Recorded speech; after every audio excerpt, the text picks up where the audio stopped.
اللهم صل وسلم وبارك على نبينا Muhammad wa ala alihi wa sahbihi ajma'in. So tonight, inshallah, we're going to conclude the second part of the third universal maxim, la darara wa la dirar. Just as this is something separate from a lot of from what we've been talking about. I do realize that lecturing is not the most engaging way of teaching or learning. I'm very aware of that. I'm not a big fan of it myself in terms of lecturing. However, the problem that we run into in masajid and Islamic teaching, I'm just saying this as a caveat, something for you to think about in the future, is that we don't have enough people who can teach in order for us to have small group teaching. I didn't learn this in large groups. I didn't. I learned this in small groups. Small groups, as in there was 5 of us sitting with the sheikh. When you're sitting 5 of you with the sheikh, it's way more meaningful because you have the ability to ask as you go along. You have the ability to learn as you go along. In these large groups, it's very difficult. I don't even like questions in these type of groups because it's like it's like a skit. I have this. I'm going to go through my material, listen to the material, contemplate the material, and then we can maybe have a session for questions later. But even then, it's not as personal, meaning I don't get enough. When I first opened the IDA, I did something called check-ins, where I would allow people to take, if they wanted to sit down and talk to the sheikh. I had to stop it because it became, I had to quit my job at the hospital and basically divorce my wife and send my kids to live in a foster home and then just sit here all day doing it. Which I understand the need for it and the importance of it and the value of it. It just became way too much work for one person to be able to do. So I kind of went, I reclined or I retreated back into the traditional way of teaching where I lecture for an hour and then I expect you to do some reading on your own, some contemplation, and then hopefully when I give a Q&A session later on. But here's the way that this will improve. That what I'm teaching in these large group lectures that Sheikh Ziyad is doing and myself and Sheikh Fatah are the basics of Islamic sciences, the basics, the stuff that you have to know, like absolutely have to know first. And then when you go to a second level course or third level course, that's where groups get smaller. I run, for example, a second level course at Fiqh Shafi'i in Arabic specifically with a small group. It's easier, it's much more meaningful for them because it's a smaller group and they get to ask questions. Sheikh Janabi does the same thing for Nahu Sarf. He has a smaller group. So as you go up on levels, the groups get smaller. Now, the challenge with that is that we need to be able to educate enough people who can take upon themselves teaching some of these basic lectures or basic topics in a way that so that I don't have to do it, so I can sit down and focus maybe on smaller groups and offering a learning experience that's more meaningful to people. Because I have to be honest, that I learned Islam that way. It was very small groups. It wasn't large groups. The large groups were the star.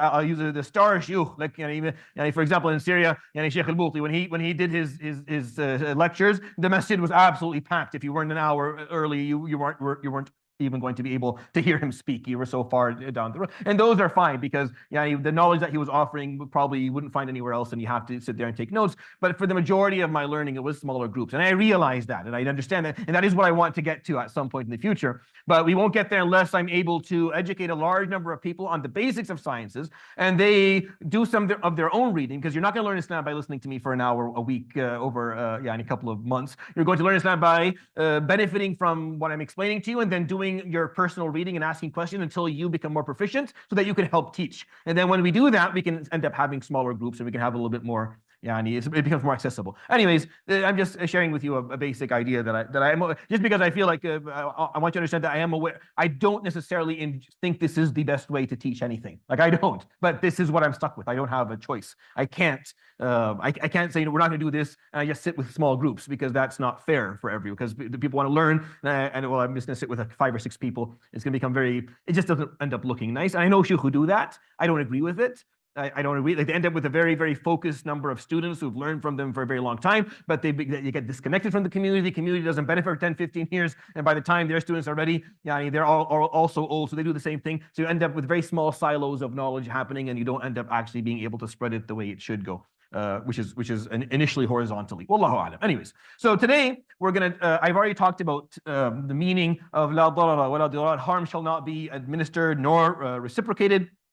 I went over the origin of the maxim. I talked about some basic examples. I talked about some exceptions to the rule, went through some significant issues regarding it. I want to talk about the maxims that are generated by this universal maxim, by la darara wa la dirar.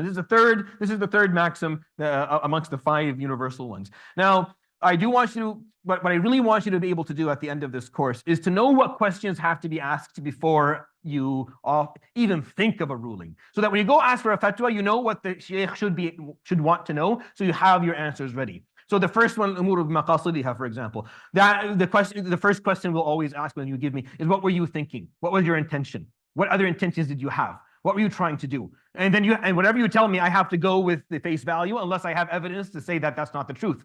Like if you tell me I meant this, and I say, well, if you meant that, then why would you do this? Like I have to poke off that a little bit Islamically, just figure out, was that really your intention? And then the second one, what do I know for sure? I have to ask the question, what am I certain about? What do I know 100%? And what are the variables or the possibilities or the probabilities in this case? And that takes some time, because a lot of human cases have a lot of abstract issues or concepts within them. So determining what is certain and what is not certain is not always, as I explained in those two lectures, is not always straightforward.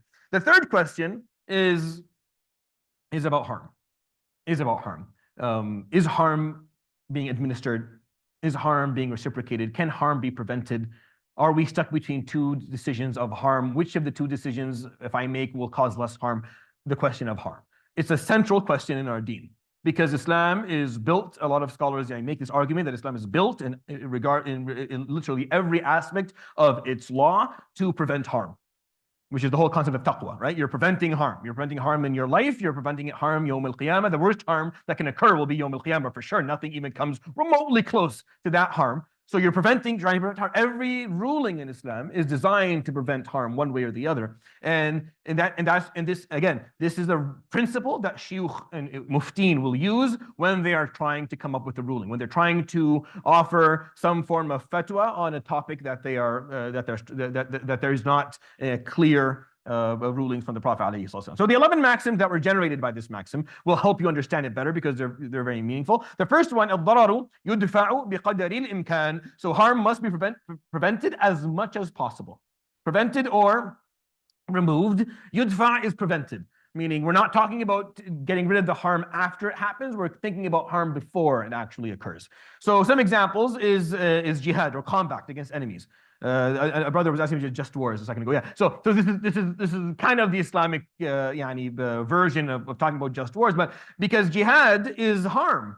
Jihad causes harm. Qital, combat, causes harm. It's going to cause harm to the enemy. It's going to cause harm to you. It's going to cause harm to your to families. So there's harm involved in it. The whole thing is harmful. The only way you can justify is if you're going to prevent harm with it. So the only way you can justify something like this is if making that decision is to prevent a harm that you have the ability to prevent. And I'm going to talk about the weighing of harms in the second maxim after this one. But this is where the basic understanding of combat exists within Islam, is that yes, there's harm to fight against an enemy, but then not fighting against our enemy is going to cause more harm. So we prevent one harm with sometimes using a different one. Seizing assets of the bankrupt, for example. Seizing someone's asset is harm. For me to seize an asset of yours, that's an act of harm for sure. Because based on what am I seizing your asset? But if you're bankrupt, right, and you owe wealth, or meaning you're in debt, or someone else, I have to seize that asset to prevent more harm from occurring to other people. Because for you to lose your wealth, that you've already been harmed. For you to cause others to lose their wealth, that's much more harm. So I seize your asset to prevent you from losing that money, or prevent you from selling it and giving it to someone else aside from the person who owes it. I'm trying to prevent more harm from occurring. The harm has began, but I can prevent one of the harms, which is the loss of debt that is owed to someone. So I'm bankrupt, but I owe you money. My assets have to be seized. I should not be able to sell them and do what I want with them, because at this point, if I do, there's more harm going to occur, which is you're going to lose your money as well. So seizing the asset of a bankrupt person, the seizing of the asset is the harm that I'm talking about. That's harm. How are we justifying that? Well, because we're preventing another harm from occurring. We're preventing another harm from occurring. And we'll talk about in a moment, like how we're going to weigh that out. But I'm just giving you the basic understanding here that we do sometimes. This maxim is trying to figure out, okay, what harm are we going to use, and what harm are we going to prevent? It's kind of figure that piece out, because sometimes in a lot of time in life, you're stuck with just different choices of harm. So you have to choose which one are you going to choose. Which one do you have to prevent? Which one are you able to live with? So removing individuals for crimes, known for crimes. This is something that existed in Islamic law back during the Khilafah. I bring it up because it's a very, very famous example. It may not have a lot of applications today or examples today, but in the Islamic Khilafah, it's very well known. If someone had a record of robbery or theft or murder, someone who was known to be problematic or someone to be harmful, then the state could remove him from living in a certain area. He could be put in an area where it's much more remote, and you live in a space where it's way more remote, farther away from people, to mitigate or prevent this person from harming others, specifically when they're not able to control them, or they're not able to prove specific crimes upon them, and people are scared. Now, with that comes the possibility or the risk of someone who was not, who didn't do anything wrong, was not intending to do something wrong, being singled out or removed or shamed or gone into exile. But the question is, what's the bigger harm? This one person being removed from where they are living to a different area versus the possibility of the harm that could occur to the community that he is living in. So it has to be weighed out a little bit here. And these are difficult. These are very difficult. This maxim specifically is very much embedded in political decisions and judicial decisions and decisions that are based on criminal law, and it's very difficult to figure out what is the correct answer. Like, this is where the fuqaha will go into long tangents and trying to argue what is the correct decision or what was the correct fatwa in a given situation. The reason being that we're dealing with different levels of harm. Preventing one in debt from traveling, for example. If someone is heavily in debt and there's fear, and these things happen in this part of the world. This will happen if someone is there's a lawsuit against this person because they're not paying what they're owed, what they owe, and it called I think a flight risk or something of that sort. And that person is not allowed to leave anymore because there's something regarding, because this person is in debt to others, and there's a possibility that he takes his wealth and he goes somewhere else, or he lives somewhere else. He has his wealth there already and he doesn't pay people back. So what is the act of harm here? Is preventing someone from leaving. To control someone's movement, that's harm. You're free. You should be controlling your movement. But if there's a bigger harm that's at risk here, which is people losing their wealth and someone stealing from others or not paying back their debt, then we will mitigate one for the other. Same thing in the one before. Removing someone from where they live to a different area is harm to them. But at the end, also we're trying to prevent harm from happening to the community. So now, that being said, well, actually, it's the third one, so we'll move on to this one. So the second maxim is ضرر يزال. الضرر يزال. Harm shall be removed. This is considered an alternative wording for the original maxim. So لا ضرر ولا ضرار, another wording for it in many books of Ashbah wa Nadar, many books, especially the book of Tajuddin al-Subki and the book of al-Sarakhsi, they use this wording, الضرر يزال, harm shall be removed. More recently, it's been seen as a kind of secondary because it's not as generic as la darara wa la dirar is. It's just not as general. Harm shall be removed. And examples for that is when an asset, for example, is not as it was described. If you buy something and it has a certain description, then you receive it, it's not as described, then the buyer has the choice to return it. Why? Because when you bought something that it was not described, that is not the way it was described, then you've been harmed, and that harm shall be removed. This is harm. When I sell you something, I lie to you about it. I tell you it's like this. These are the parameters. Here are the characteristics. I give it to you. You give me the money, and then you find that it's not the way that it was described, and you're able to. Here's the description. Here's what it is. You've been harmed, and ad-dararu yuzal. Harm will be removed immediately. Whenever harm occurs, harm shall be removed. This is an Islamic law. It's a principle. We will immediately intervene, and remove the harm to the best of our ability. Obviously, that's why the third maxim that I'm going to point out to you is where we kind of weigh things out in terms of what is heavier harm, what is lesser harm. But that's the most famous of all examples for this maxim. So renting, for example, for a specific amount of time. What do you mean by that? So if someone's renting a piece of land and they rented it for 4 months, and they are they're growing crops. And the rent at the end of the 4 months, the crops aren't ready yet. The crops are ready. So can the owner of the land kick the person out? And no, they're not allowed to. They have to wait until the crops are ready for harvest. Now, the renter will have to pay for that extra time. They may have to pay a higher rate as well because the rate maybe for rent had changed, but we don't allow for harm. Like we don't allow the person who is growing these crops to lose what they grew, and for us to kill off plants that have not reached their fruition, right? Now, the person who is renting say, well, he's being harmed here. He is renting. So for him, an extra rent is still what he was looking for. Like if this person, if they rented, even if they're thinking of not renting anymore, still the asl for this person is that they were renting. Once you rent, that means you're open to the idea. So for them to extend that rent and be paid for it is not nearly as much as harm to the person who invested in these crops, and the harm that will go into killing these crops before fruition and then getting rid of them. So that's the example that we have for that. For example, all the regulations and the rulings surrounding hunting, how you where you hunt and what you hunt and how you hunt, and how animals are killed, and what you're going to use when you're killing an animal. All of these rulings are based on darar yuzal, that we shall remove harm. We won't allow for harm to occur to even an animal. So we have to make sure that you're not. So, for example, hunting during certain seasons Islamically was not allowed.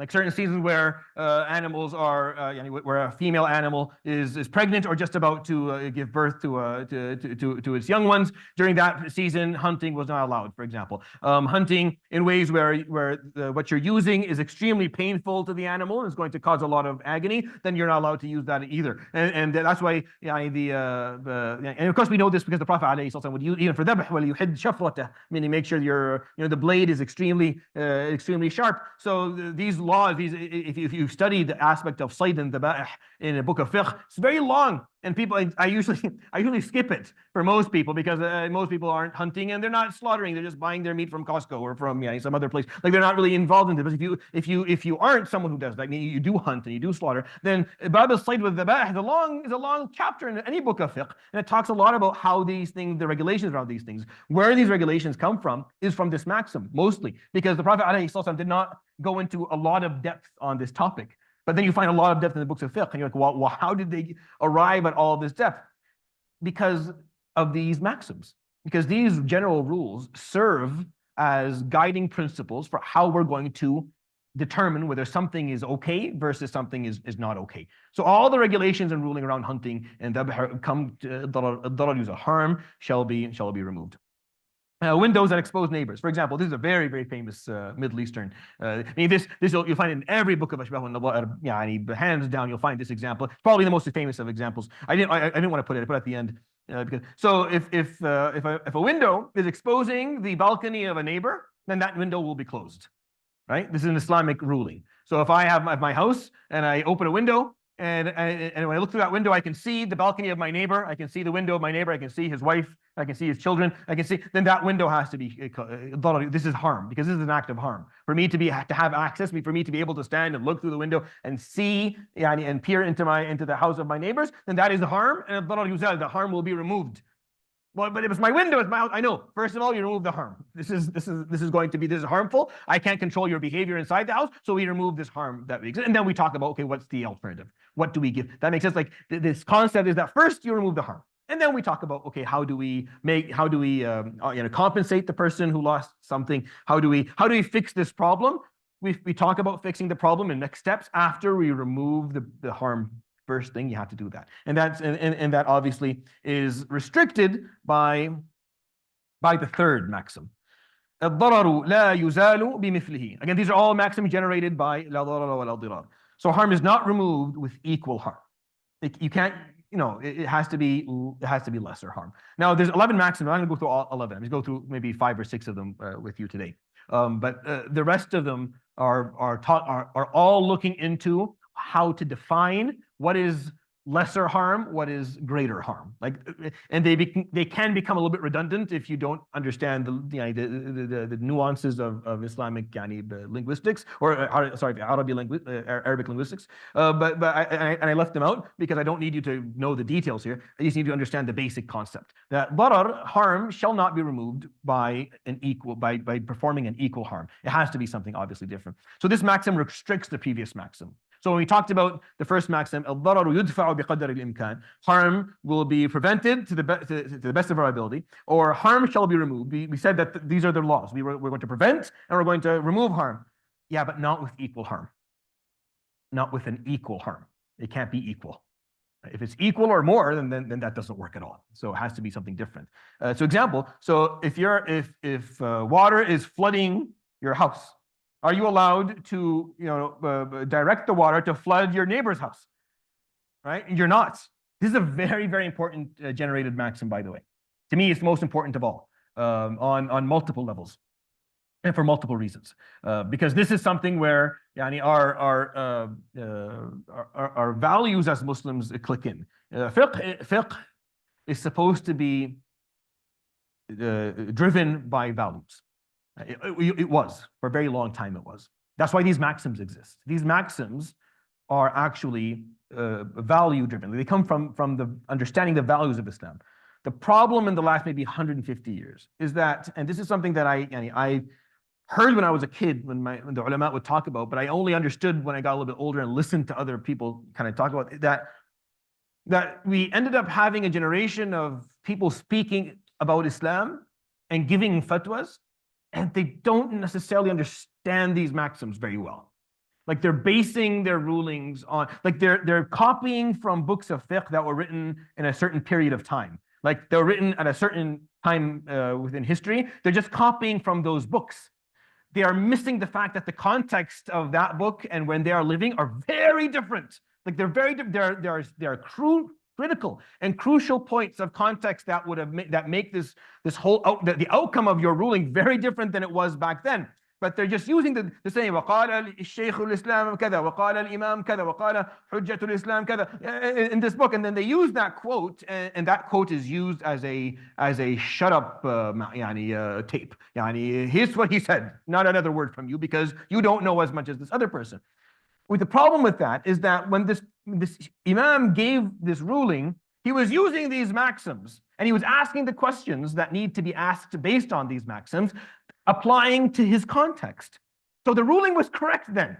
The problem now is that you're applying this ruling through a very weak and unstructured analogy that you drew, without asking the questions that are generated by these maxims, because they didn't know what these maxims are. Like they haven't studied them appropriately. Qawaid al-fiqhiyya, when we first started this course, I told you is one of the most understudied and utilized aspects of Islamic law by far. It's something that most, and it's really not important for someone who's trying to get a basic of Islamic knowledge. No, if you're just trying to learn what you need for yourself, your aqeedah, your fiqh, you don't need this. But a mufti does. A mufti has to know actually everything about this before he can open his mouth and start giving fatwa. You have to have studied this in depth. The reason I want you to understand it is so that you can start recognizing when fatwas are being offered. Is the person who's offering this ruling asking the correct questions? Do they have the right mindset behind this, or is it just a copy paste from something that happened in a different context altogether? I'm not saying that all rulings will change from one context to the other, but there are a lot of aspects here that have to be properly assessed. So a two-story home falls, for example. So the person who lived on top, right? He shouldn't have to build the whole house. He should build just his part. So if the person in the bottom doesn't want to build, he's like, I don't want to build. So the person on top can build both stories, and the person who lived on the first story is not allowed access to the house until they pay. Like they're not allowed to actually, because you're not, the person on the first floor is like, yeah, well, if I just wait it out, he has to, if he build the first floor, that's my house, so I live there. He has to build both floors, so I end up, no, that's not acceptable. So if he builds both stories, then the lower story is his until the person who owned that house pays up or pays for what was done there, or else the house stays for them. So where's this? How does it? So if the person built, the guy on the second floor build both stories, and then he denies the person who lived on the first floor to enter his house, right? That's darar. That's darar. But for this person to enter and live there, and to make the guy on top to pay for both, that's equal harm. So we don't remove an equal harm. No. So we have to figure out a different way. We can't say, well, it's not acceptable for you to deny this person from living inside his what was once his home before it fell down. Yeah, but you're not allowed also to harm this person and make them liable for something that was not their responsibility. Obviously, unless the person on top had made a mistake and caused the problem. But this is where this comes in. Yeah, go ahead. Exclusively from this maxim, or No, from other ones as well. Yeah, but when I say derived, I mean it's generated in the majority by that first one. Like in majority, it comes from the concept of harm, but obviously we're bringing in other maxims to produce this one, right? And that's a good question, and that's where this becomes a little bit more complex. And I'm not touching on that just for your own sanity. Yes, go ahead. Yeah, yeah, yeah, yeah. Mhm.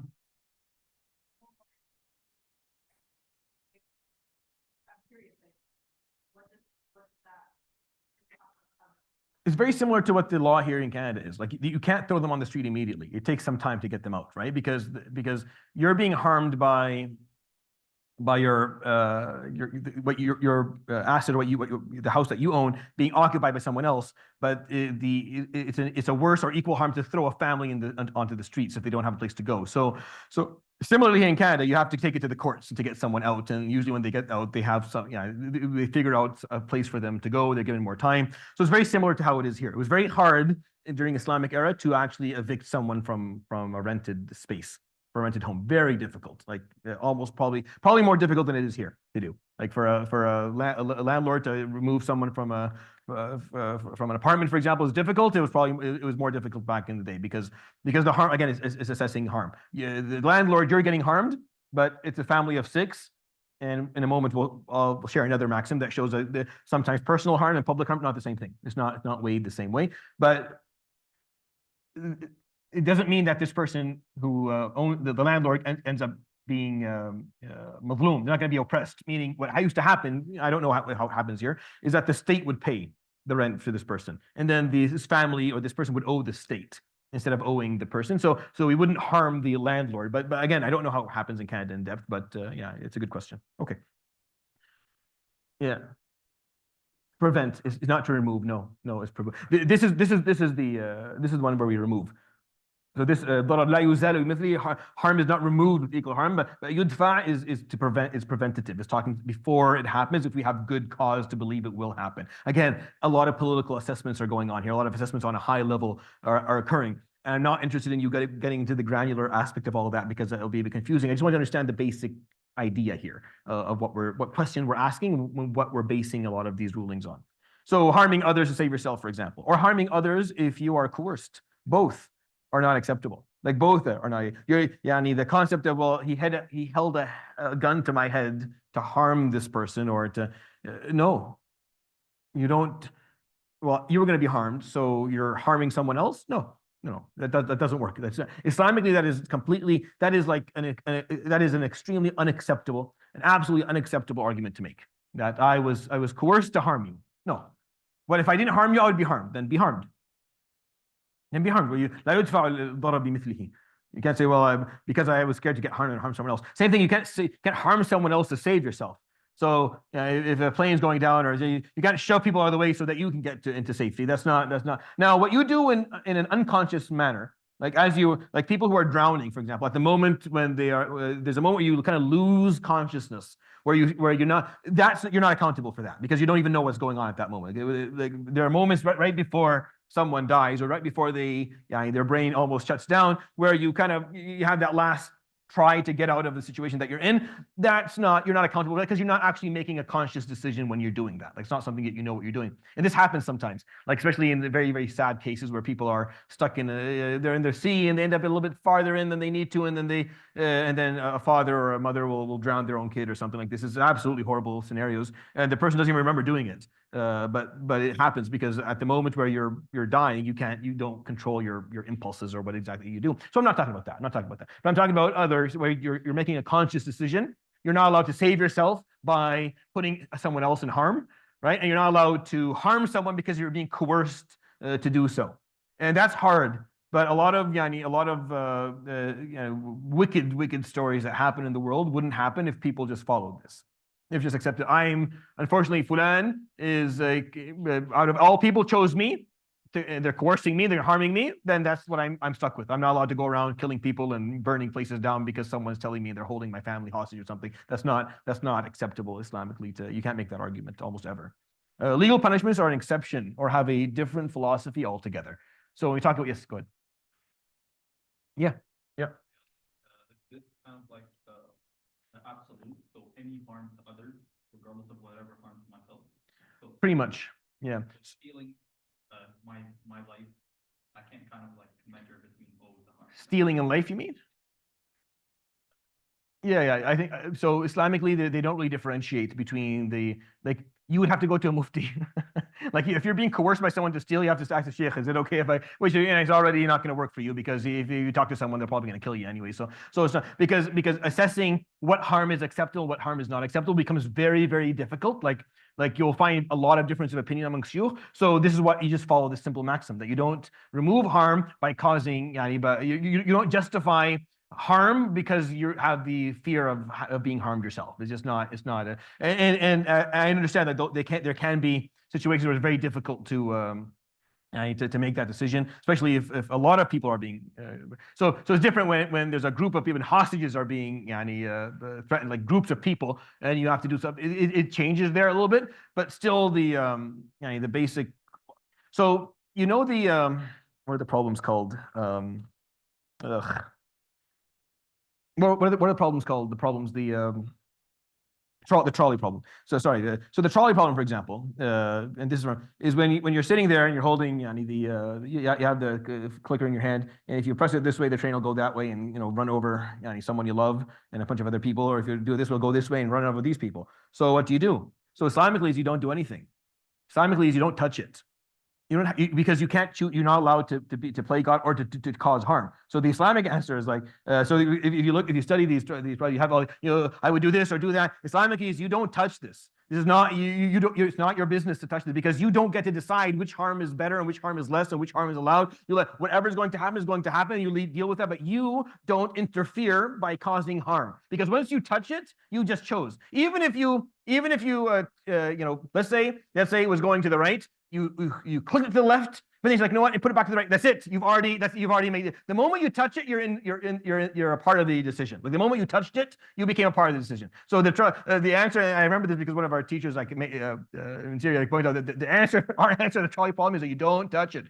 You don't even look. It's not. You don't get involved at all because of the fact that you. Or the moment that even if you choose to keep, even if you you don't sit down and assess. If you know that both of your choices are going to cause harm to human beings, that you just don't get involved to begin with. You just leave it alone because it's something that you're not. You have to be equipped or qualified to make the assessment of the two types of harm, which you could technically do if you had the right, you were able to assess. I mean, you assessed objectively in terms of how much harm is this harm versus that harm. If it's a huge difference, the trolley problems are usually not clearly differentiated in terms of amount and quantity. It's more of just this person I know, this person I don't know.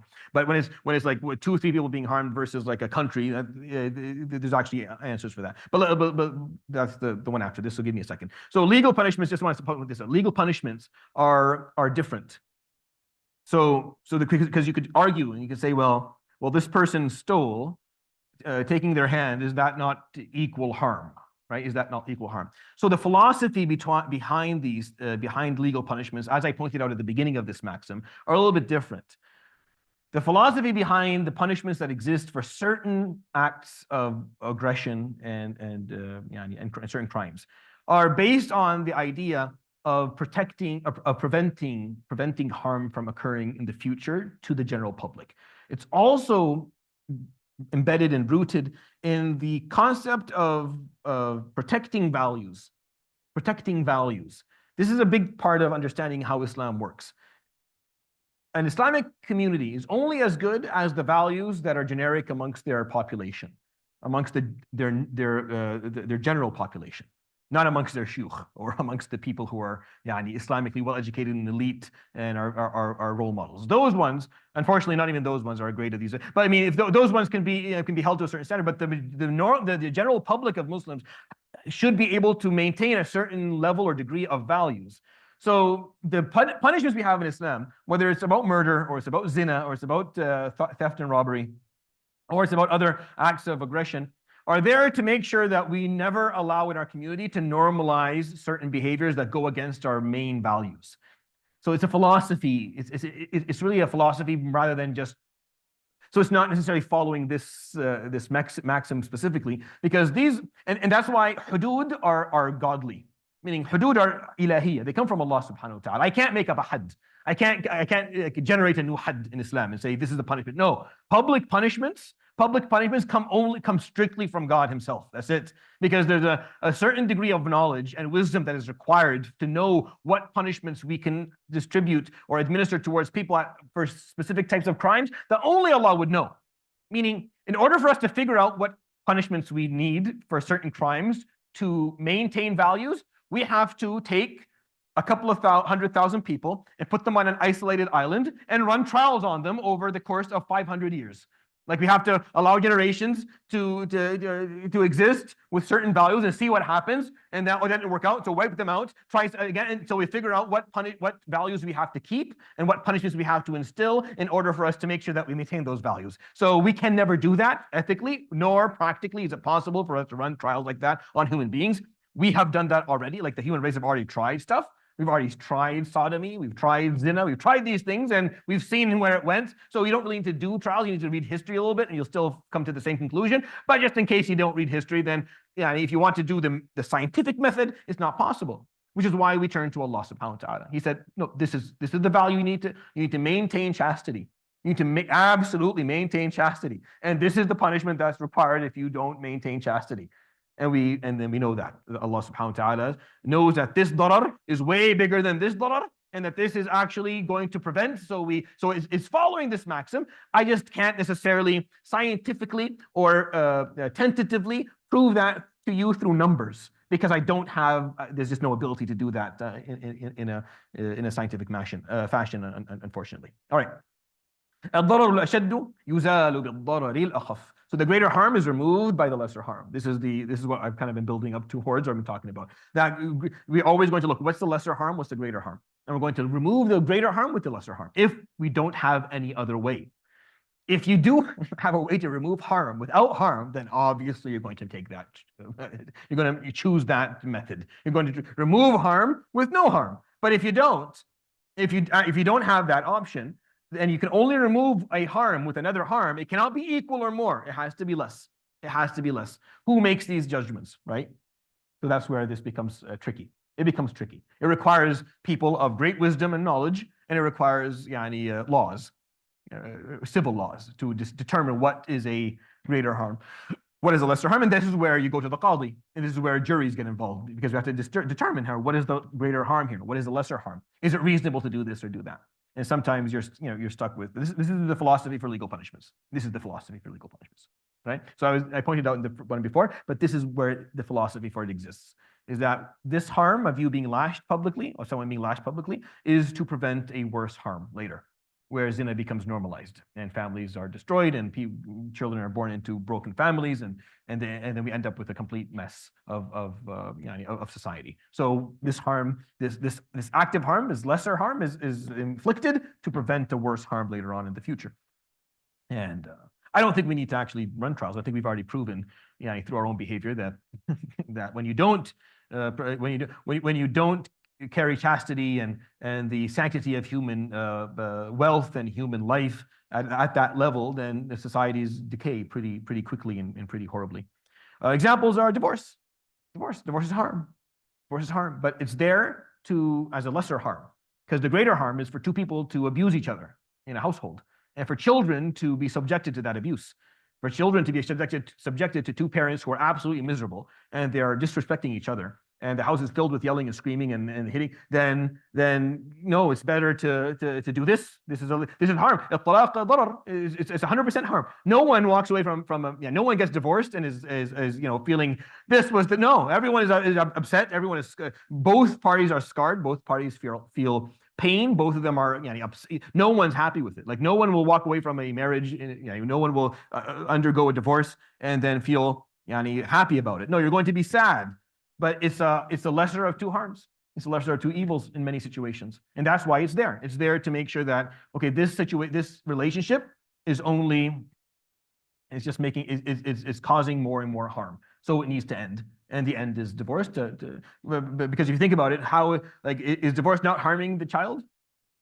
Of course it is. Is divorce not harming the husband and the wife? They're harming both of them. They're losing their family.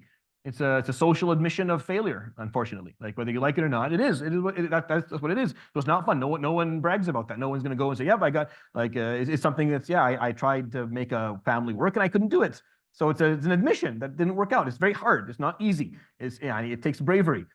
Sometimes the braver thing is to actually do the divorce instead of staying in a relationship that is literally ruining yourself, your health, and the health of the person in front of you, and you're producing children. Like children who come from homes that are broken within are way more scarred than children coming from homes that where there was a divorce, a healthy divorce. Like a healthy divorce with both parents being involved will produce normal children, almost completely normal, that have a very good chance at not having a divorce in their lives. But children who grow up in a household that did not go down that route, and the household was absolutely miserable, will produce children who don't want to get married. And when they do get married, they're abusive, and then they don't know how to maintain a proper relationship because they're way more scarred. And we know this now. Like this doesn't require any more trials. we absolutely know this, and this is not even religious literature. This is literature from the West. This is just what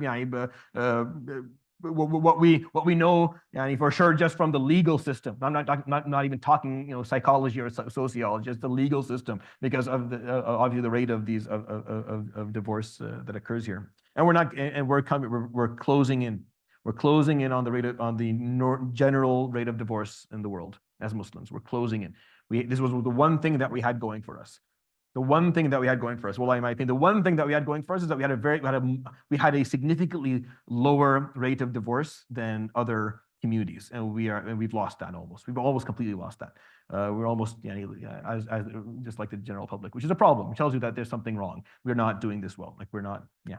So behaviors during extreme circumstances, when there's catastrophes and when there's war, when there's a lot of decisions that have to be made where you will remove a great harm by doing something harmful that's less impactful there. And I'm not going to give examples here because this is just the example that you need to know. In extreme circumstances, you will eat pork and you will drink wine and you will when you're forced, you will do a lot of things that make no sense, and you will behave in ways that that don't seem like they're appropriate outside of emergency. If for example you run into if a brother runs into a sister whose heart stopped and she's dead, for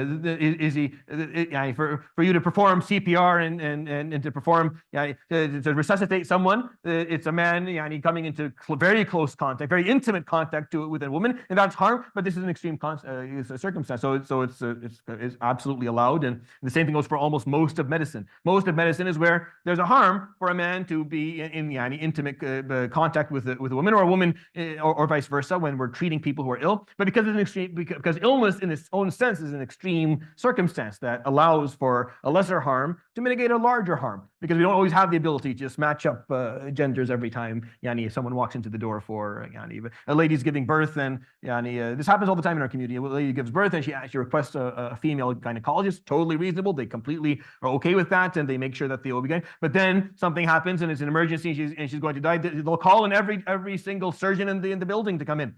And that is Islamically completely acceptable. And actually it's wajib. It's wajib. Yes, the harm of a man seeing a woman in that position, but the bigger harm is for the woman to die, or the fetus to die, or for both of them to die. So it's a simple, but in certain circumstances, it's easy to determine the greater harm and the lesser harm. In other situations, sometimes it's hard to determine what is the greater harm, what is the lesser harm. It's not always as easy as this.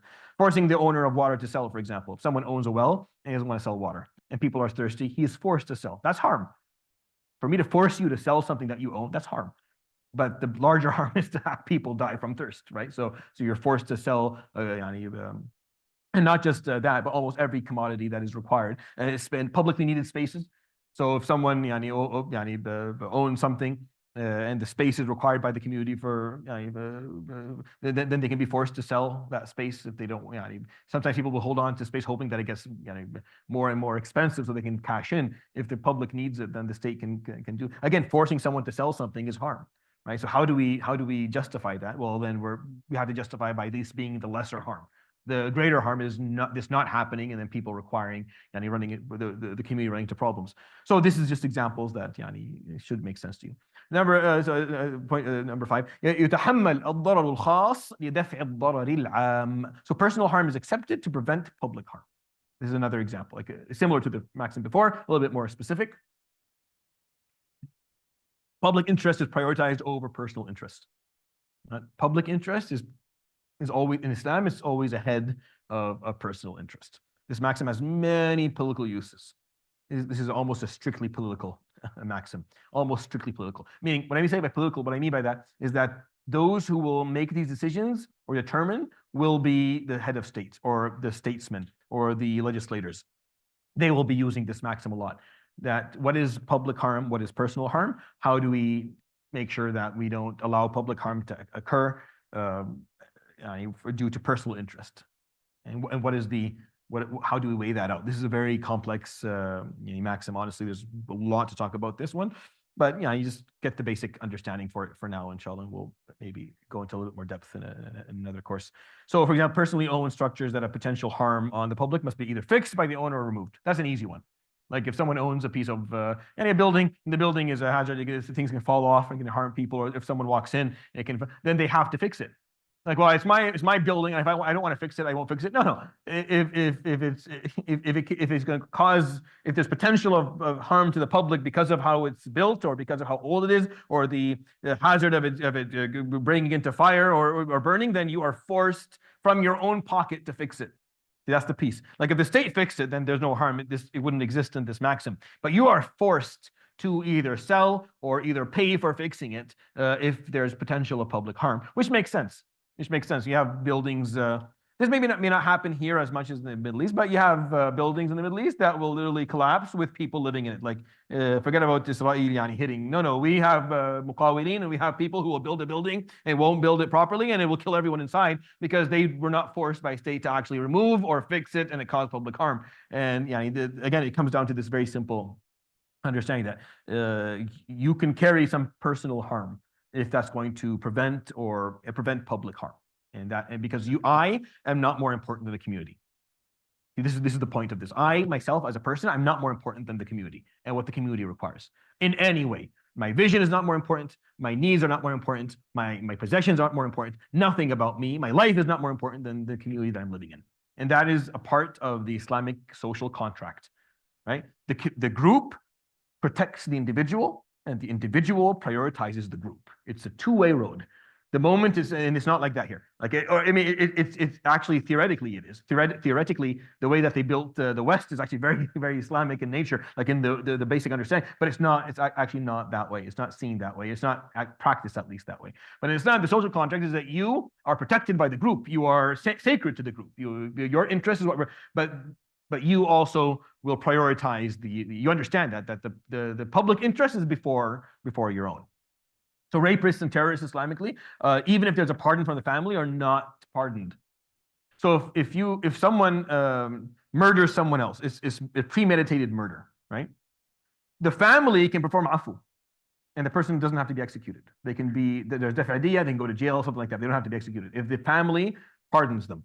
Now, if someone kills by mistake, there's no execution. It's only amd, qatl amd, meaning it's premeditated murder. When that happens, there is the option for the family and the people. Usually, there's a lot of details here, but there's an option for the family members of the deceased or the murdered person, the victim, to pardon the murderer.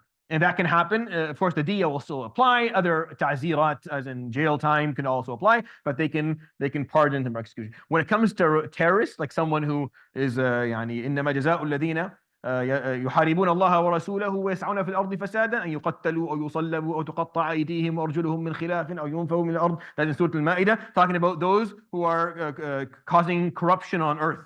Meaning it's not that this person did one crime. This person is going around performing many crimes. They're just causing terror. That person, even if every family pardons, they're not Islamically. They're not. And same goes for a rapist. That person is executed or they're punished. And the pardoning of the victim or the pardoning of the family does not apply here. Why? Because the darar here is am. Because this act of these crimes are no longer affecting just an individual. It's affecting the public now. Terrorism and rape are issues that affect the public in general.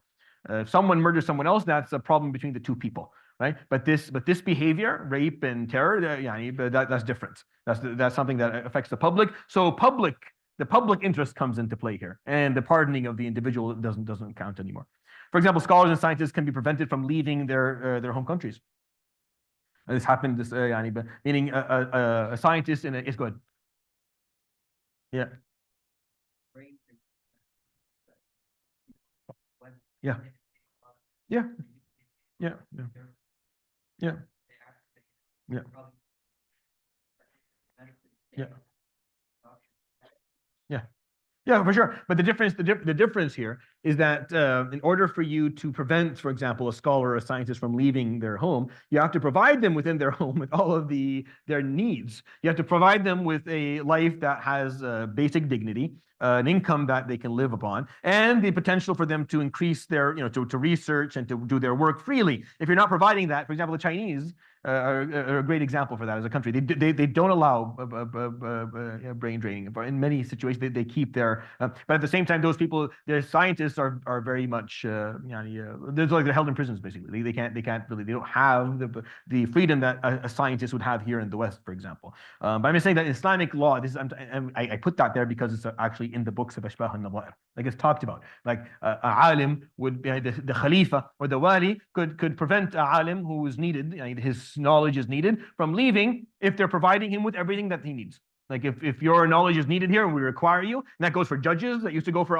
every individual who was highly qualified and their qualification was needed, and they're being offered that which they would be offered elsewhere, then you could prevent them from leaving, and leaving, and that's because of the brain drain that occurred. It's not just for Africa; it occurred everywhere. Like the strength of the West, as much, it's in so much debt, but the strength of the West is that, like, it's the ideas.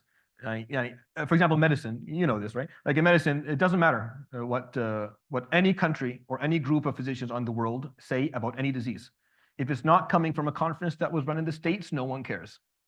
It doesn't matter. It does not matter. Like if the Japanese and the Chinese and the Koreans and the Russians all come together and they put guidelines for a disease, it is toilet paper. Until the American version or European American version of this group actually puts those guidelines down, does it become of any value? And I'm telling you, this is medicine all across the board. Like there's not one discipline within medicine that this is different. It's always like that. Why? Because it's about that strength of the number of scientists and the level of these scientists and scholars. So anyways, it's something that it's worth thinking about. This is our last one. So the last one that I'll share with you. درء المفاسد أولى من جلب المنافع. Averting harm is given precedence over gaining benefits. This contends as a general maxim on its own. It contends as its own maxim, or a substitute wording for لا ضرر ولا ضرار. Imam Al-Izz ibn Abd al-Salam would say that all of Islam is based on this. Not maxims. He said all of Islam is based on just this. درء المفاسد أولى من جلب المنافع. Averting harm is given precedence over gaining benefits. In Islam, you're doing both. You are preventing harm. You're told to stay away from harm and do good. This is before this. It's always before. Like you always will choose to not to cause harm over doing something that isn't positive. Preventing the negative comes before actually bringing forward positives, and that's just how this is how we think about it. Islamic. It's not just Islam. Almost every other judicial system in the world will for sure think down those lines as well. It's all about not causing harm, right? So staying away from prohibitions is just more important than adhering to commands in Islam. Right? The Prophet ﷺ would say, مَا نَهَيْتُكُمْ عَنْهُ فَانْتَهُوا. What I tell you not to do, don't do it. وَمَا أَمَرْتُكُمْ بِهِ فَأْتُوا مِنْهُ مَا اسْتَطَعْتُمْ. What I tell you to do your best. He would use that term. Do your best, your absolute best. But what I tell you to stay away from, you stay away from. You don't touch. You don't come near. You take as far. You go as far away as you can from shirk and from zina and from qatl and from sariqa and from dhulm and from ghiba and from namim and all that. You stay as far away from that as possible. And then if you don't pray your sunnah every night, Allah yaftah alayk, inshallah, no problem. If you don't do your qiyam every night, no problem. But if you're doing all the good stuff and then occasionally you do ghiba, occasionally you backbite or you harm someone, then it doesn't matter. All of that doesn't matter. All of that doesn't matter. See, we don't understand our priorities in Islam. This is I'm sharing this with you because once you learn all of this stuff, you'll figure out that we don't have our priorities straight. We don't understand that your focus first and foremost as a Muslim is not to cause harm in your life, that you're not harming people, that you are thinking about that you're making decisions that are not causing people pain in your life as you go through, whether it's in your interactions or your academics or your work or your family, your relationships. And then do as much as you can from good deeds. And if you're not great at that, no big deal, as long as your hands are clean, Yawm al-Qiyamah. You didn't come with any harm on them. And that is so important as understanding our deen in general. And I don't feel that we spend enough time actually, reflecting on this. So examples here is not attending congregation for different reasons. So if you're sick, you don't attend the congregation, right? Salat al-Jumu'ah or Salat al-Isha, there's ajr. But if there's a possibility of you causing someone to be sick, then you don't come. It's clear cut. I actually, the khal that I gave a couple of nights ago and people were laughing, if you burp onion and garlic, you don't come to the masjid. Right? Like it's that degree of harm. Forget about giving someone COVID and sending them to the ICU and dying.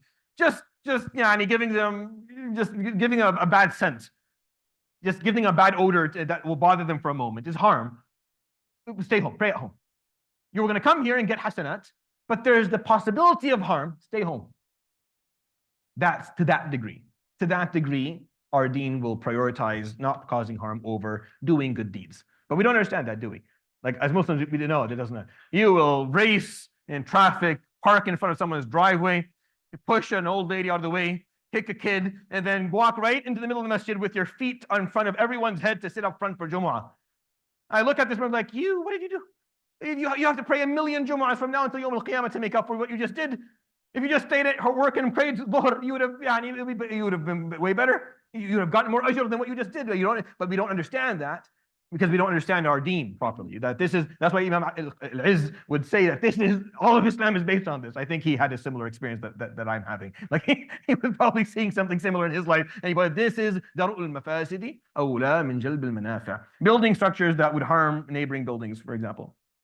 So you're building structures, and these structures are helpful, and they're important, they're going to house people, they're going to cause harm, then you don't do it. And I'm just giving you examples that you find in books of fiqh. But this is an extremely, extremely profound maxim that for many scholars contends as being the sixth of the five, even though it never made it. But it's the highest contender probably amongst all the stuff that we'll talk about. It's seen, some scholars actually pull it out and don't even call it a maxim, like a law maxim. They put it in the bab of maqasid. Like they remove, when you talk about maqasid is different when we talk about maqasid, which is the objectives of the deen. Like what are the objectives of Islam? The objectives of Islam exist within these maxims. These maxims are driven by them, and these maqasid are understood from them. But some scholars will remove this wording and make it as a part of understanding maqasid of Sharia altogether. And that's where really you learn more about this within that field of knowledge. Maqasid al-Sharia is where you hear more about dar' al-mafasid, awla min jalb al-manafi'. It just comes because it applies everywhere. It applies personally, it applies publicly, it applies politically, it applies financially, it applies everywhere. That when we're stuck with doing something bringing benefit but causing harm, if we're going to cause harm, then we just don't do this. But it has to be harm, and we have to be able to define harm. Sadd al-Dhari'a is not that, right? Sadd al-Dhari'a is a little bit different. It comes from it, but it's a little bit different. And the reason I'm saying it's not that, because you've heard Sadd al-Dhari'a, is because they use Sadd al-Dhari'a in a way today that is not as healthy as it should be used. Like when you say Sadd al-Dhari'a, which is blocking the means. Sadd al-Dhari'a means blocking the means towards something that's haram, right? Blocking the means. Now, if that's what it is, then that's perfect. That works with this maxim perfectly. But the way that it's been used is not that. Unfortunately, the way that the people are using it is, or a lot of the scholars today, unfortunately, are using it, is that if there's a possibility of this leading to something that can be harmful, then we stop it. Blocking the means you're blocking the means to something that's going to for sure cause harm. If this action is going to for sure cause harm, then you block the mean. If there's a potential of it causing harm, you don't block the mean, especially if there's a high potential of it causing good. That's not the same thing. For example, and that's why, for example, when radio came out, all the shuyukh, all the manabir, at least those who did not know what they were talking about. A lot of scholars, by the way, didn't. I have scholars in Sham who were very relaxed about these topics, like way more than I can even begin. But there's a lot of those who don't know. Haram, haram, haram. They got a radio a couple of weeks later. And then TV came out. Haram, haram, haram. The sheikh has a TV. But internet, same thing. Why? Because the potential of harm here is there. Yeah, the potential of harm here is there. But it's not going to for sure lead to harm. Here, we're talking about something different. Like it's a little bit of a different balance here that we're looking at. Dar'ul mafasid. We're averting harm that we know is coming our way. It's going to happen for sure. It's not a possibility. It's not a potential. It's not something that can be that we can prevent. Like internet, you can use it for good and for bad. You're not forced to use it for bad. The fact that you choose to do that is not something that we would make it the whole thing unacceptable. But when we're making decisions that will lead to harm, they are leading to harm, but we're getting something good at the end of it. The ends don't justify the means, right? And Islamically, this is where it ends never justify the means. Yeah.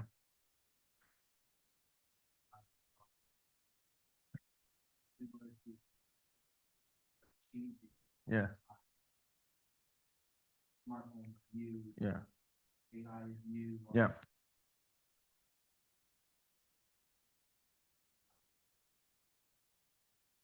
It's hard to say whether during his life new things were presented to him and how he dealt with them, because when you think about the span of his life, it was not long enough. Like during his prophecy, the 23 years is just not enough time for that to happen. What I do know for sure is that when he was presented with the idea of digging the trench, for example, alayhi salatu wasalam, when he was presented the ideas regarding taxation and kind of and building and living in people's homes and building homes, like he was much more willing to take these risks and go and try something that was completely outside of what was the norm at the time, and do something that made no sense to the people who were living at that time than anyone else. Like to the Arab, the Prophet ﷺ was an innovator. Like he was a creative mind that was continuously bringing something to the table that they had not seen before. So I find the question, I don't see to me the question doesn't apply to him alayhi salatu, because he was always at the cutting edge of those changes, like political changes, social changes, in every way. Like the women in Medina lived differently than even women today live in terms of the rights that they had and the respect that they had. Younger people in his Medina alayhi salatu wasalam were valued and mentored and given more. Like imagine an army being led by a 17-year-old. This makes no sense to me. Like it absolutely knows it. Even if you told me a 17-year-old is a 27-year-old, 10 years older, it still doesn't make enough sense to me. Who's a 27-year-old who can lead an army with Abu Bakr and Umar and Uthman and Ali and Zubayr and Talha in it? But he did that, alayhi salatu. Even those people, the Sahaba themselves came and said, well, and he got upset and he said, no, if his father was here, and he sent them away. He's going to go. And when he died, alayhi salatu wasalam, passed away, they came to Abu Bakr and said, maybe, like, this is how hard they found it for for someone that young to lead an army. But he did, and that Abu Bakr, of course, said, "Ma kuntu li'afukka 'uqdatan uhulla 'uqdatan 'aqadaha Rasulullah." He gave him the banner. He's going to, and you're all going to go with him. You're all going to go follow him. So when I look at him, alayhi salatu, that's not like something that I worry about, because he was actually pushing the envelope all the time, alayhi salatu wasalam. However, when it came to harm, we derived this maxim from the way he thought. Whenever there was harm whenever harm was certain it was going to occur, we stopped and we didn't move forward. We didn't move forward. Even if we're going to get something good out of it, it's going to cause harm. So we stopped right in our tracks. And I think that's an important Islamic principle for us to understand in general. So that's the end of La darara wa la dirar. That's the third maxim. We have 2 more maxims to go. We will finish, inshallah, before the middle of December. Probably 2 sessions for Mashaqqa Tajrib al-Taysir, and then 2 sessions for Al-Ada Muhakkama. And then this course will be over, and we'll just have gone through the 5 universal maxims. And make sure that you go through the mandatory reading. And there is an assignment online, so make sure you look at it. And if you have questions, you're welcome to ask me, inshallah ta'ala, and to help you with understanding. And if it's not clear to you, subhanakallah bihamdik, la ilaha illa anta astaghfiruka wa atubu ilayk, wa sallallahu ala sayyidina Muhammadin wa alihi wa sahbihi ajma'in. Jazakumullahu khair, barakallahu feekum. Assalamu alaikum wa rahmatullahi ta'ala wa barakatuh.